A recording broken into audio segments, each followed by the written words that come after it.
우리가 세상에 보면 성공한 사람들을 많이 만나게 되는데 그 중에 한 사람을 꼽으면 빌 게이츠라고 합니다. 그래서 어떤 분은 빌 게이츠를 성공의 대명사다 이렇게 이야기를 합니다. 그가 돈을 벌어도 너무 많이 벌어서 그런지 또 비판하는 사람도 상당히 많습니다. 성공을 했지만 비판의 대상이 되기도 했습니다. 그러다가 어느 날 사람들이 비판하는 사람들의 마음이 달라지기 시작한 적이 있어요.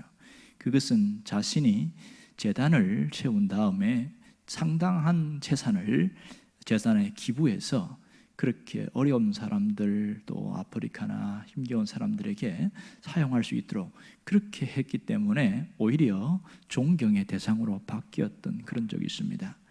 빌 게이츠가 성공하기까지 그도 여전히 우리와 같은 길을 걸어왔고 굉장히 힘들고 어려운 때가 참 많았다고 이야기합니다.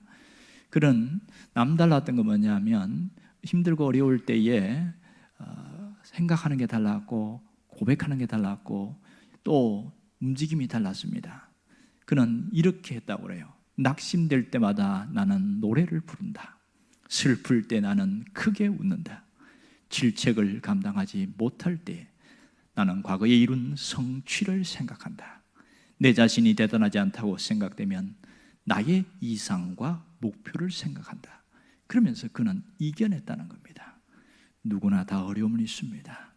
누구나 다 위기를 맞습니다. 그러나 어떻게 생각하느냐가 중요하고 어떻게 표현하느냐가 중요하고 어떻게 일어나느냐 그것에 따라서 그 다음이 달라지게 되어집니다. 이런 마음가짐으로 우리가 똑같이 선다면 우리도 하나님의 역사로 회복될 줄로 믿습니다. 오늘 본문은 다윗에 대한 이야기입니다. 다윗에 대한 이야기 오늘 15절부터 29절까지의 말씀인데 이 다윗이 위대한 것만 생각하지 그가 얼마나 죽을 고비를 많이 넘겼는지 얼마나 고통 속에 있는지는 사람들이 많이 생각하지 않는 것 같습니다. 오늘 이 본문은 가장 힘든 죽음의 사선에서 한 번의 위기를 겪었던 그 한 단락을 보여주고 있습니다.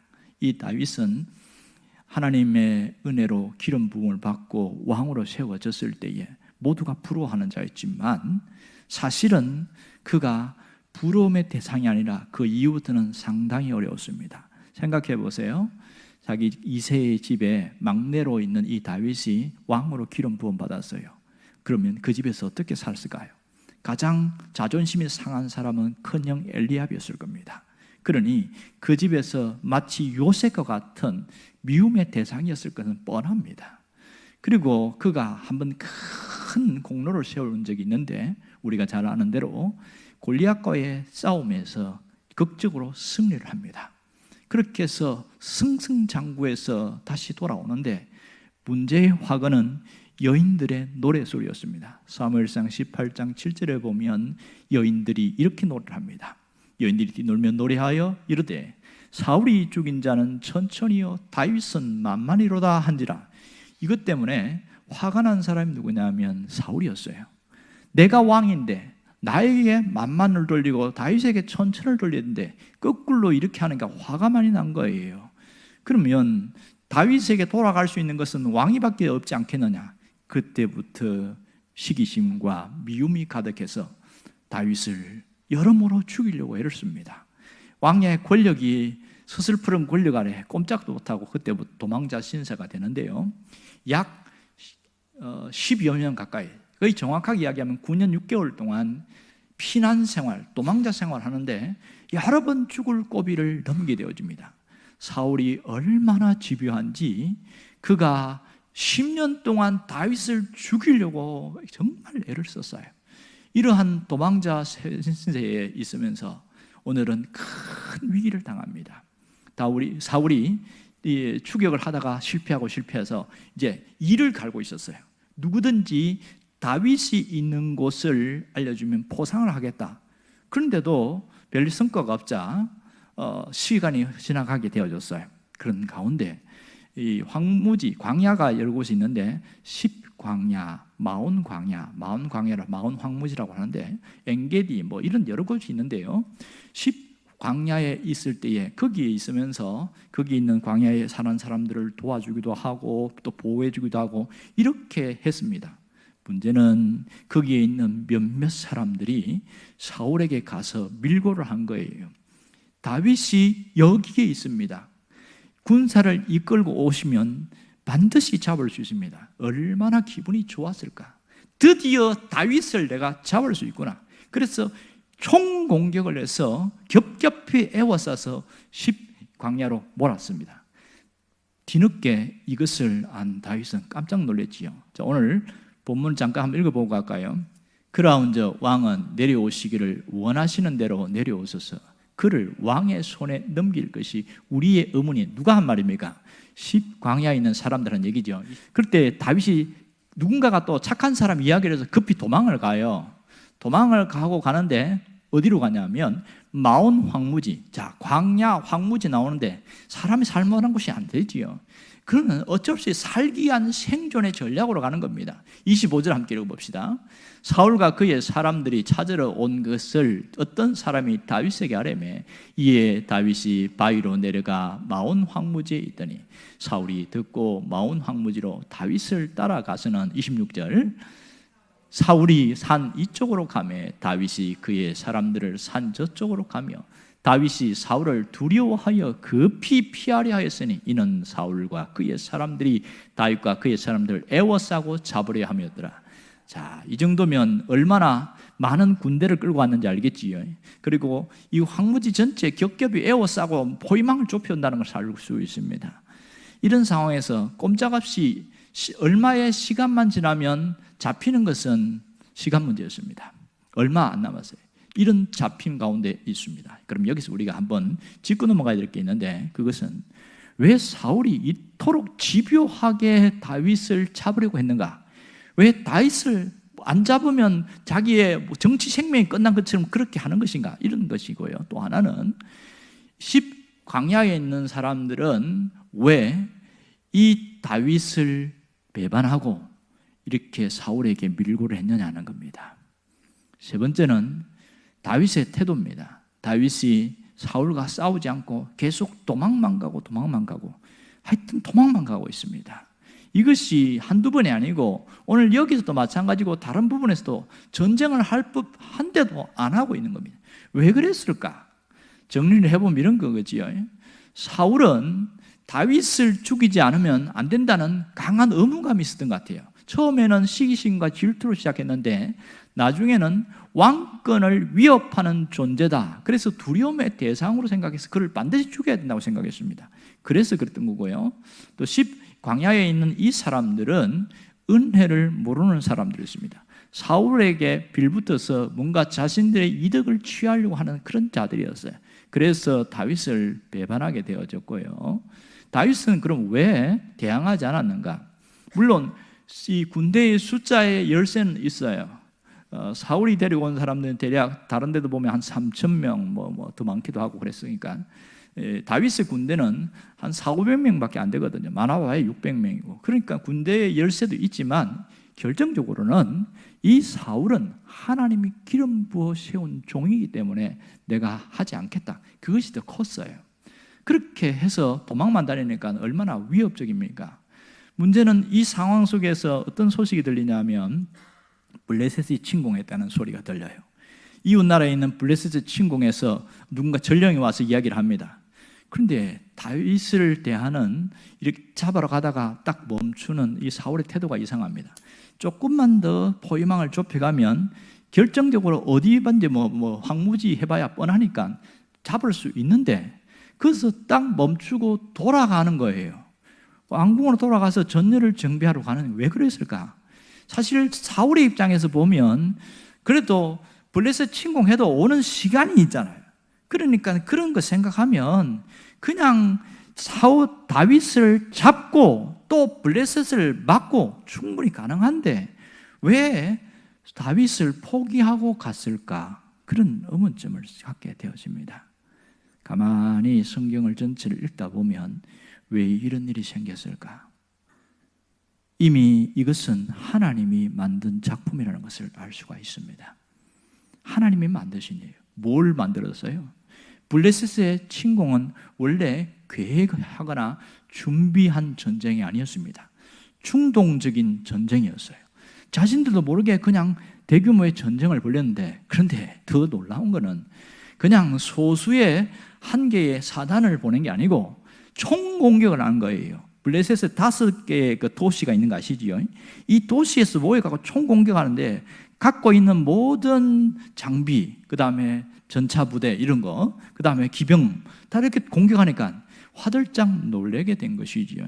그렇게 해서 가게 되어졌는데, 그러면 왜 하나님이 이렇게 다윗을 적극적으로 돕고 하나님이 막 이렇게 만드셨냐는 거예요. 이렇게 한 것에는 다윗의 태도가 굉장히 중요한 것을 알 수 있습니다. 오늘 우리가 이 본문에서는 다윗이 어떠한 모습으로 있는지는 보이지 않습니다. 사건만 있어요. 그런데 이것을 정확하게 기록한 그 당시 상황에 대한 것을 알고 다윗이 고백한 것이 시편 54편입니다. 거기에 보면 다윗이 하나님께 어떠한 모습으로 서 있었는지를 보여주고 있는데요, 오늘 이 다윗의 태도 때문에 하나님이 움직이셨어요. 자, 시편 54편 1절 7절까지인데 3절까지만 먼저 봅시다. 1절 한번 읽어봅시다. 다윗의 맞서길, 인도자를 따라 현하게 맞춘 노래. 10사람이 사울에게 이르러 말하기를 다윗이 우리가 있는 곳에 숨지 아니하였나이까 하던 때에, 그때 지은 거란 거지요. 그 다음 읽어봅니다. 하나님이여 주의 이름으로 나를 구원하시고 주의 힘으로 나를 변호하소서. 하나님이여 내 기도를 들으시며 내 입의 말에 귀를 기울이소서. 낯선 자들이 일어나 나를 치고 포악한 자들이 나의 생명을 수색하며 하나님을 자기 앞에 두지 아니하였음이니이다. 이렇게 말하고 있습니다. 자, 1절을 보면 특이한 단어가 하나 나오는데 맞서길이라는 단어입니다. 오늘 여기에 다윗의 맞서길 이렇게 하면서 시작되는데요, 이게 이제 다 노래로 지어진 거긴 합니다만은, 그럼 맞서길이 뭐냐? 이 맞서길은 확신에 찬 고백, 이런 뜻입니다. 다윗의 맞서길, 다윗이 자기가 하나님에 대한 신앙, 확신에 찬 신앙으로 고백한 노래다, 이런 뜻이 되겠지요. 신앙 고백이다. 이게 다윗의 맞서길입니다. 그러면 이 다윗이 어떤 신앙을 가졌다는 겁니까? 지금 쫓기고 도망다니고 있어요. 그런 상황 속에 무슨 확신이 있다는 겁니까? 하나님이 도우신다는 확신이 있었습니다. 눈으로 보면 절대 도울 수 있는 게 아니에요. 천둥, 번개나 우레나 우박이나 이런 것이 떨어지는 몰라도 이 상황 속에서 어떻게 하나님 도우실까? 그것은 모르지만 어쨌든 내가 믿는 하나님은 도우시는 하나님이다. 그래서 그 확신에 찬 고백으로 지은 것이 다윗의 맞서길, 이렇게 이야기를 하고 있는 거예요. 정말 하나님을 믿었던 이 다윗, 무엇을 믿었습니까? 하나님은 절대로 변하지 않으시는 하나님이시다. 하나님이 나를 돕는 데는 반드시 어떠한 것으로도 하나님이 돕는다. 이것에 대한 확신에 가득 차 있다는 거죠. 우리 식으로 이야기하면, 수치로 이야기하면 100% 하나님의 도우심에 대한 확신입니다. 그것이 분명하였기 때문에 하나님이 그 고백을 듣고서 움직이신 거예요. 그래서 자기들은 아무 생각도 없었던 블레셋 이 군대가 갑자기 일어나서 지도자들이 야 가자 이러니까 따라갈 수밖에 없게 된 거죠. 하나님이 만든 작품입니다. 그럼 여기서 다윗이 갖고 있는 신앙이 뭐였는지를 알아야 됩니다. 다윗은 하나님을 어떤 분으로 믿었을까?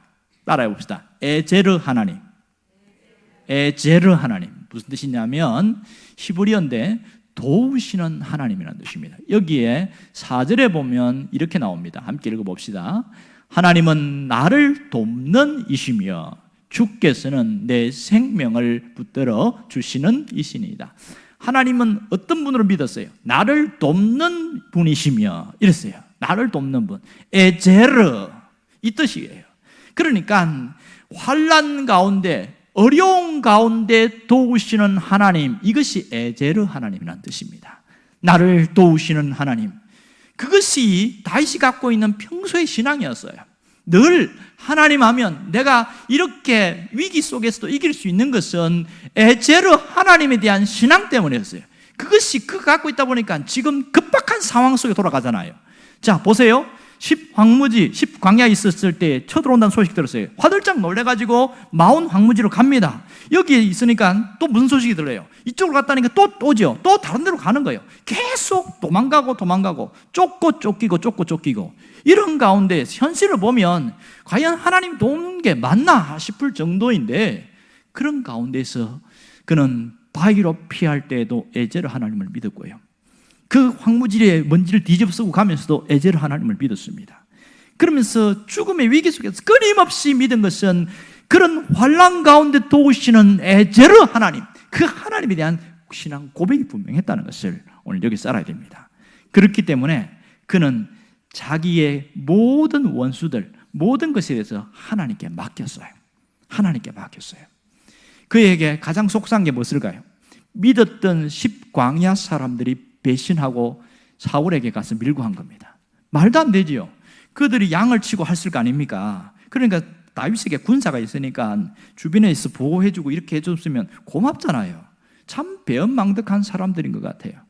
그러면 그들에 대한 배신에 대한 화가 나고 막 그렇게 확 저들을 막 없애버릴까, 그런 생각도 들지 않을 거예요. 근데 그것을 하나님께 맡겨버린 거예요. 사울이 집요하게 추적하는 것 때문에 얼마나 피로감이 많이 쌓였을까요? 미움이 극에 달했을 때도 분명한데도 하나님께 맡겼어요. 5절을 보면 그 표현이 정확하게 나와 있습니다. 5절 보십시오. 주께서는 내 원수에게 악으로 갚으시리니 주의 성실하심으로 그들을 멸하소서. 내가 갚지 않겠다는 거예요. 하나님이 알아서 해주세요. 하나님께 맡기는 겁니다. 놀랍지 않습니까? 우리 같으면 믿음이 있다고 할지라도 성질이 나고 화가 나는데 확 내가 할 수 있는 힘이 있을 때 밀어버리잖아요. 그런데 다 안 한다는 거예요. 할 수 있는데도 안 하고 있는 겁니다. 더 놀라운 게 뭔지 아세요? 그런 위기와 어려움 속에 있는 이 다윗이, 그가 내가 에제르 하나님을 믿습니다 말만 한 게 아니에요. 그것을 표현을 했는데 그게 뭐냐? 낙헌 제였습니다. 6절입니다. 내가 낙헌 제로 주께 제사하리이다. 여호와여 주의 이름에 감사오리니 주의 이름이 선하심이니이다. 할렐루야. 낙헌제가 뭔지 압니까? 낙헌제는 하나님 앞에 감사와 찬양으로 드리는 제사를 말합니다. 그러니까 지금 내가 상당히 쫓기고 도망다니고 어려움 속에 있는데 하나님이 도와주시지 않았음에도 불구하고 감사하는 거예요. 그리고 앞으로 하나님이 도우실 것을 믿고 감사하는 거예요. 환경은 나아지지 않았어요. 현실은 달라지지 않았어요. 그러나 이 상황 속에서 낙헌제를 드리고 있는 겁니다. 놀랍지 않습니까? 우리 같으면 이렇게 할까요? 이 어려움 속에 하나님 앞에 감사의 말은 할 수 있겠지만 제사로 드릴 수 있겠냐고요? 표현할 수 있겠습니까? 그러나 다윗은 에제르 하나님을 믿은 것을 신앙으로 고백하면서 표현했는데 그것이 낙헌제였다는 사실입니다. 오늘 놀라운 것은 이렇게 낙헌제로 드렸더니 하나님이 그걸 보신 거예요. 하나님이 그의 신앙적 행동, 표현, 기도 들으시고 응답하셨습니다. 다윗의 기도에 응답하신 하나님, 7절 한번 봅시다. 7절. 참으로 주께서는 모든 환난에서 나를 건지시고 내 원수가 보응받는 것을 내 눈이 똑똑히 보게 하셨나이다. 이게 놀랍습니다. 보세요. 모든 환난에서 나를 건지셨다. 지금 무슨 뜻입니까? 지금 죽을 위기 속에 있는데 사울이 자기를 포위망을 좁혔다가 풀어버리고 없어졌어. 그래서 원수의 보응을 받는 것을, 원수가 보응받는 게 뭐예요? 나를 쪼았던 그것이 풀어지고 도망가버리고 다시 간 거죠. 똑똑히 보게 하셨나다. 이게 굉장히 중요한 거예요. 하나님이 도우시는 게 현실적으로 보인 거지요. 다윗이 믿는 하나님이나 우리가 믿는 하나님 똑같은 하나님이잖아요. 그런데 공통점이 있어요. 뭔지 아세요? 안 보인다는 점입니다. 다윗이 믿었던 하나님도 눈에 안 보여요. 우리가 믿는 하나님 눈에 안 보여요. 그런데도 하나님의 역사는 보입니다. 내 눈이 똑똑히 보게 하셨나이다. 실제로 사무엘상 23장에 보면 그 얘기가 분명히 나옵니다. 27절에서 29절에 보면 이렇습니다. 전령이 사울에게 와서 이르되 급히 오소서 블레셋 사람들이 이 땅을 침노하나이다. 이에 사울이 다윗 뒤쪽 길을 거치고 돌아와 블레셋 사람들을 치러 갔으므로 그곳을 셀라하마드 곳이라 칭하더라. 다윗이 거기에서 올라가매 엔게디 요새에 머무니라. 여기 27절에 보면 급히 올라오셔서 이렇게 이야기합니다. 지금 전령이 얼마나 다급하게 이야기하는 거 아시지요? 이걸 보면 이 블레셋이 그냥 침공한 정도가 아니고 총 공격을 했다는 걸 알 수 있습니다. 이러다가 왕궁이 빼앗길 위기에 놓이겠다, 큰일 났다. 그러니까 지금 다윗이 문제가 아니고 지금 우리나라의 존폐가 위기에 생긴 거예요. 그러니까 급히 갈 수밖에 없는 상황이 돼버린 겁니다. 지금 한두 시간만 포위망을 좁히면 다윗을 잡을 수 있는데 그렇게 잡을 수가 없는 상황이 돼버린 거예요. 누가 하신 겁니까? 하나님이 하신 일이지요. 하나님이 못하게 하니까 보고서도 못 잡는 거예요. 이게 하나님의 놀라운 역사입니다. 오늘 이 성경의 역사를 우리에게 보여주는 이유가 뭡니까?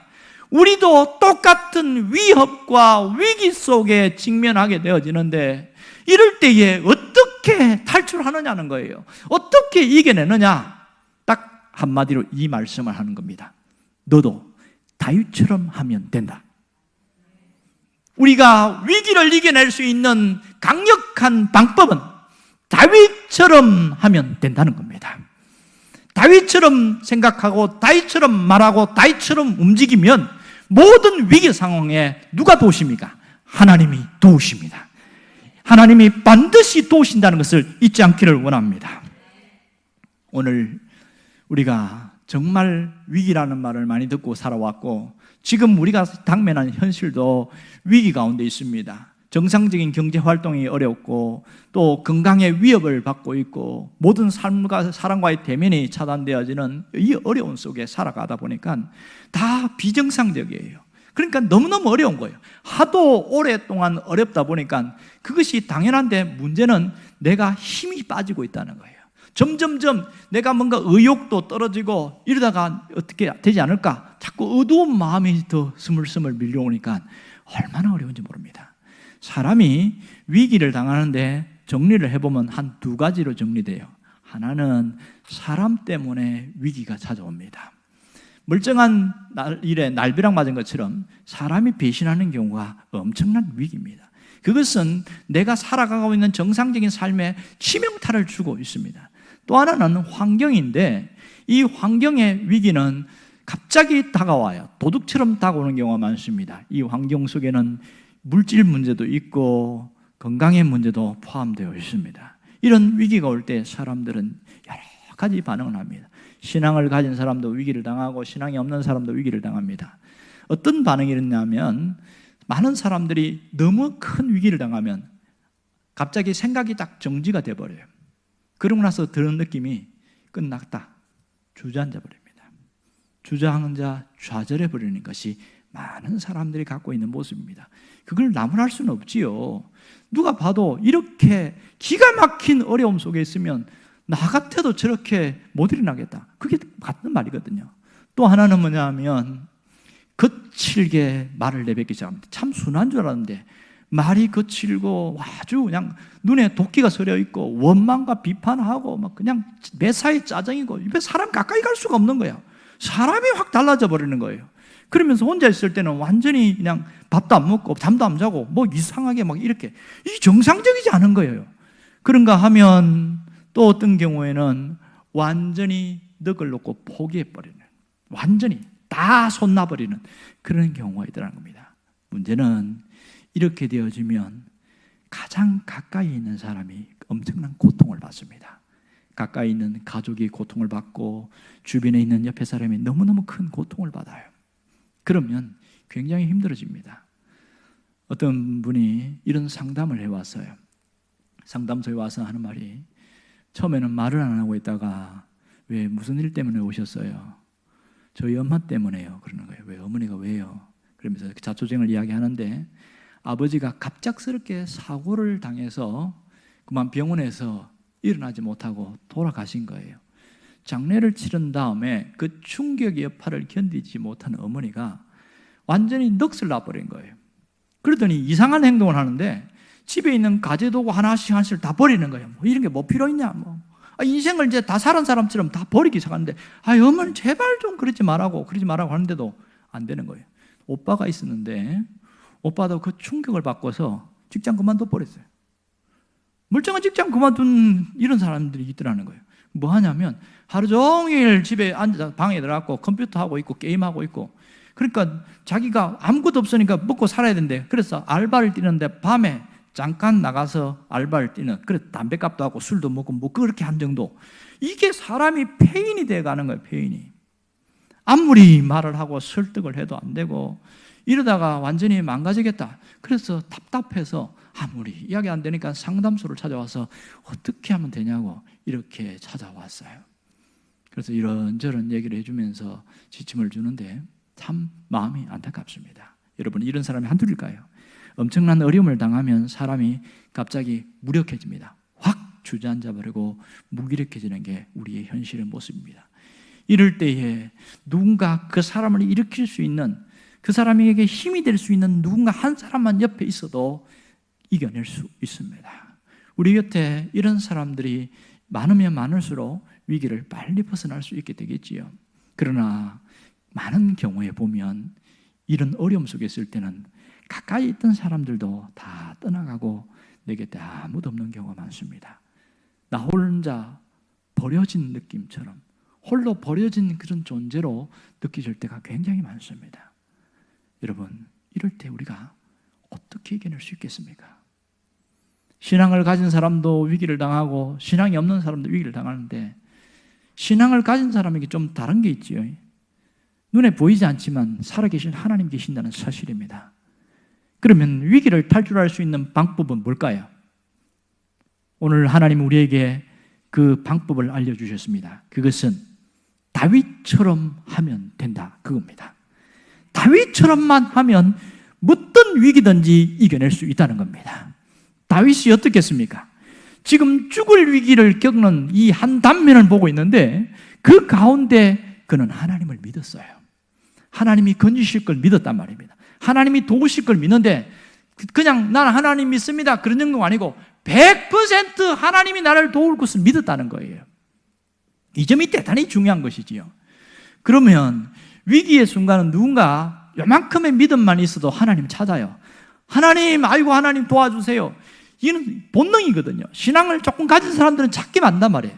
그런데 신앙을 가진 사람이 하나님을 찾다가 많은 분들이 뭐냐면 그만 손을 놔버려요. 하나님 안 찾아요. 왜 안 찾는 줄 압니까? 환경이 안 바뀌니까 안 찾지, 문제가 해결되지 않으니까 안 찾는 거예요. 그런 경우들이 허다하게 많습니다. 여러분, 다윗이 갑자기 이렇게 신앙이 좋아졌을까? 아닙니다.